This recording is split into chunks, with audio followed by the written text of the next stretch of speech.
I used your college fund for my dream house. Amanda's voice dripped with satisfaction through my phone speaker.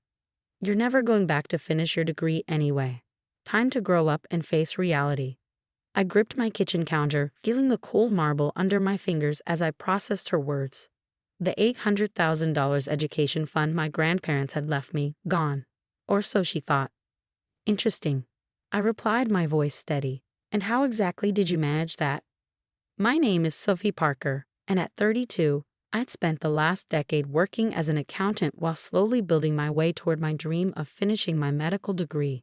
What my sister-in-law Amanda didn't know was that I'd been expecting this move ever since she married my brother James 3 months ago. Oh, it was easy, she laughed, clearly disappointed by my calm reaction. James still had access to the account from when your grandparents first set it up. All I needed was his signature. The house is gorgeous, by the way. Much better use of the money than some silly dream of becoming a doctor. I could picture her smug expression, probably admiring her reflection in one of her oversized designer mirrors. Amanda had swept into our lives like a hurricane 6 months ago, convincing my brother she was his soulmate after just 2 weeks of dating. I'd seen right through her act, but James was too enchanted to listen. Well, thanks for letting me know, I said, opening my laptop. I hope you enjoy the house. That's it. Amanda's voice rose with frustration. No crying. No begging. Come on, Sophie, where's the drama? I ended the call without responding and pulled up my email. There it was, the confirmation I'd been waiting for from my attorney. The transfer Amanda and James had attempted had been blocked. The funds already moved to a new, secure account 2 weeks ago. My grandmother had always said, trust your instincts, but verify your accounts. She'd built her own accounting firm from nothing, teaching me everything she knew about protecting assets before she passed. When Amanda started asking suspiciously detailed questions about my college fund at Sunday dinners, I knew it was time to put those lessons to use. I dialed my attorney's number, my hands steady despite the anger still simmering beneath the surface. Hi, Linda. I just got the call we were expecting. Has everything been documented? Every attempt they made to access the account has been recorded. Linda confirmed. The timestamps, the forged documents, everything. Your brother's signature appears to have been coerced. Do you want to proceed with pressing charges? I thought about James, my sweet but naive older brother. He'd always protected me growing up, standing up to bullies and helping me through our parents' messy divorce. Now he was married to someone who made those schoolyard bullies look like amateurs. Not yet. I replied, let's wait for them to realize the transfer failed. I want to see what Amanda does next. After hanging up, I walked to my home office and opened the bottom drawer of my filing cabinet. Inside was a thick folder labeled Grandma's Letters. I pulled out the most recent one, written just weeks before she passed away 2 years ago. My dearest Sophie, it read, I'm leaving you this money because I believed in your dream. Medicine isn't just a career for you, it's a calling. Don't let anyone tell you it's too late or too hard.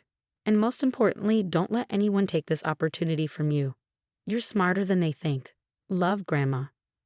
I traced her signature with my finger, remembering how she'd taught me to analyze handwriting patterns when I was just 12. That knowledge had helped me spot the inconsistencies in James's signature on the transfer documents Amanda had submitted. My phone buzzed again. A text from James. Hey sis, Amanda's really excited about the house we're buying. I know the money was for your school, but you've got a good job already. Family should help family, right? I felt a familiar ache in my chest. James had always been terrible with money, jumping from one get-rich-quick scheme to another. Amanda had clearly figured that out within days of meeting him. Another text came through. The realtor needs the money by Friday. You're not mad, are you? I started typing a response, then deleted it. Let them figure out on their own that their plan had failed. Sometimes silence was the best reply. My computer pinged with an email notification. The medical school admissions office confirming my interview for next week.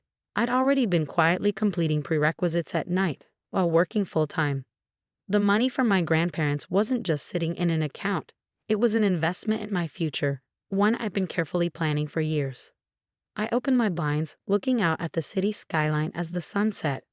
Amanda thought she had won. That she'd crushed my dreams with a few forged signatures and a smug phone call. She had no idea that she'd just walked into a trap of her own making. My grandmother's words echoed in my head. Sometimes the best revenge is letting people think they've beaten you, right up until the moment they realize they've beaten themselves. Friday was only 3 days away. I wondered what excuse Amanda would give the realtor when the money didn't appear in her account. More importantly, I wondered how she would explain to James why she tried to steal from his sister. I picked up my phone and texted Linda, "Send me everything you've documented. I want to be ready when this all falls apart." Then I turned back to my medical school application, a small smile playing at my lips. Amanda thought she was destroying my dream. Instead, she was about to learn a valuable lesson about underestimating the quiet ones in the family. Friday morning arrived with a storm of text messages from Amanda. "The bank says the transfer failed. What did you do? You think you're so clever, don't you? James is devastated. How could you do this to your own brother?" I sipped my coffee, reviewing the documented evidence Linda had sent over. Everything was there. Amanda's multiple attempts to access the account, the forged signatures, even recordings of her calls to the bank where she tried to impersonate me. My phone rang. "James. Sophie, we need to talk." His voice was tight with anxiety. "Amanda says there's some kind of problem with the transfer." "There is," I replied calmly. "Would you like to know what really happened? Or do you want to keep pretending your wife didn't just try to steal my education fund?" Silence on the other end. "Then it wasn't stealing. I signed the papers. We're family." "Did you actually sign them, James? Or did Amanda forge your signature after showing you different documents?" More silence. I could almost hear the pieces clicking into place in his mind. "Come over," he said finally. "Please, I need to understand what's going on." An hour later, I sat in a living room, my laptop open to display the evidence. Amanda paced behind the couch, her designer heels clicking against the hardwood floors she'd insisted they install last month. "As you can see," I explained, pulling up the forged documents, "these signatures don't match your usual handwriting, James. The bank's fraud department spotted it immediately. You had no right to move that money." Amanda burst out. "It was just sitting there while you play pretend about medical school. We needed it." "Needed it?" I raised an eyebrow. "For what? A 5-bedroom house you can't afford? More designer clothes?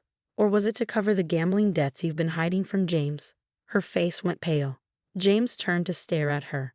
"What gambling debts?" I pulled up another document, a credit report Linda had obtained during our investigation. "Your wife has been busy, James. 3 maxed-out credit cards, 2 personal loans, and regular withdrawals at the Golden Palace Casino. Did you wonder why she was so interested in accessing my college fund?" Amanda's composure cracked. "You had no right to look into my finances." "Actually, I had every right. You tried to steal my money. Did you really think I wouldn't protect myself? That I wouldn't notice when you started asking questions about my account details?" James sat heavily on the couch, his face ashen. "Amanda, is this true? The gambling." "It's not what you think," she stammered. "I had a system. I was going to win it all back. The house was going to fix everything. We could have remortgaged it when we needed to." I watched my brother's world crumble around him. Part of me wanted to comfort him, but he needed to see the truth for himself. "How much?" he asked quietly. "What? How much do you owe?" Amanda's silence was damning. "Over $200,000, I answered for her. And that's just what we've been able to trace." James put his head in his hands. I could see his shoulders shaking. "Get out," he whispered. "Baby, please," Amanda started. "Get out," James roared, standing up. "You tried to steal from my sister. You forged my signature. You've been gambling away our savings. Get out." Amanda grabbed her purse, mascara running down her face. "Fine, but don't think this is over. I'll find a way to fix this." The door slammed behind her. James collapsed back onto the couch. "I'm so sorry, Sophie," he whispered. "I should have listened when you said something felt off about her. I wanted to believe someone could love me that much that quickly." I moved to sit beside him, pulling out an envelope from my bag. "Here," I said softly. "You'll need this." "What is it?" "Contact information for a good divorce lawyer," Linda recommended her, "and proof that Amanda has been planning this from the beginning." James looked through the papers, his face growing harder with each page. Text messages showing Amanda bragging to friends about marrying into a family with money. Bank statements showing transfers to offshore accounts. casino receipts dating back to before their wedding. She never loved me, did she? He asked, his voice small. No, I replied gently. But that's not a reflection on you. She's a con artist, James. She's done this before. His head snapped up. What? I pulled out the final document, a police report from 3 years ago. Another marriage, another theft, another devastated family. She disappeared before they could press charges, I explained. Changed her name and moved here. Started fresh with a new target. James was quiet for a long time, processing everything. Finally, he looked at me. The college fund, it's safe. I nodded. Grandma taught me well. The money was moved to a secure account weeks ago. Amanda's transfer attempts were blocked and documented. We have everything we need to press charges. Do it, he said firmly. Press charges. All of it. I'll testify, provide whatever you need. She needs to be stopped. I hugged my brother, feeling him shake with suppressed sobs. I'm sorry, he whispered again. I'm supposed to protect you, not put you in danger. Hey, I pulled back to look at him. You protected me plenty when we were kids. Let me protect you this time. My phone buzzed. A text from Linda. The police were ready to move on our evidence. Amanda's previous victims had been contacted and were willing to testify. What happens now? James asked. Now, I replied, we make sure Amanda can't do this to anyone else. And then, I have a medical school interview to prepare for. For the first time that day, James smiled. You're really going to do it? Become a doctor? That's what the money was for. That's what Grandma wanted. He nodded, wiping his eyes. She'd be proud of you, not just for catching Amanda, but for never giving up on your dream. I squeezed his hand. She'd be proud of you too for being brave enough to face the truth. Outside, thunder rumbled as the sky darkened. Somewhere in the city, Amanda was probably trying to figure out her next move, unaware that her game was finally over. But here, in this moment, something broken was beginning to heal. 2 months later, I stood in front of my bathroom mirror, adjusting my white coat. My medical school interview had gone perfectly, just as my preparation with the secured funds had allowed. But today wasn't about my future as a doctor. Today was about justice. Ready? James asked from the doorway. He looked better now, the shadows under his eyes finally fading. The divorce papers had been filed the day after Amanda's schemes came to light. Ready, I confirmed, grabbing my bag. The courthouse was packed, but not just with us. 3 other families were there, Amanda's previous victims. She used different names each time. Amanda Wilson, Amy Walker, Anna Wells. But her strategy had always been the same. Marry quickly, locate assets, forge documents, drain accounts. You don't have to do this, I told James as we took our seats. Linda can present the evidence without your testimony. He shook his head. No, I need to face her. We all do.